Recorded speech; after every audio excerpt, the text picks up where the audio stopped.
Hello everyone, welcome back to my channel. আজ বাড়িতে chicken রান্না করেছি। তো চিকেনটা কিভাবে রান্না করেছি তোমাদের দেখাচ্ছি। খুবই ইনস্ট্যান্ট রান্নাটা করেছি। প্রথমে বলে রাখি, চিকেনটা লবণ হলুদ আর সর্ষের তেল মাখানোই ছিল, ম্যারিনেট করে রাখা ছিল। তারপরে গরম তেলে তেলটা গরম করে আলু ভেজে নিয়েছি আগে থেকেই। তারপরে সেই গরম তেলেই 1 চামচ গোটা জিরে আর শুকনো লঙ্কা ফোড়ন দিয়ে দিয়েছি। তারপরে কুচিয়ে রাখা পেঁয়াজ দিয়ে দিয়েছি।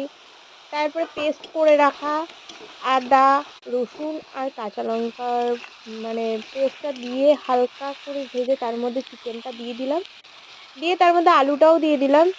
দিয়ে টমেটোর পেস্টটা দিয়ে 1 চামচ জিরে গুঁড়ো আর 1 চামচ ধনে গুঁড়ো তাতে মিক্স করলাম। আর 1 চামচ লবণ ভালো করে কষিয়ে নিলাম ঢেকে ঢেকে। তারপরে কষানো হয়ে গেলে তাতে 1 কাপ উষ্ণ গরম জল দিয়ে দিলাম। দিয়ে তারপর মধ্যে 1 চামচ লবণ দিয়ে তারপরে হয়ে গেলে গরম মশলা দিয়ে ব্যাস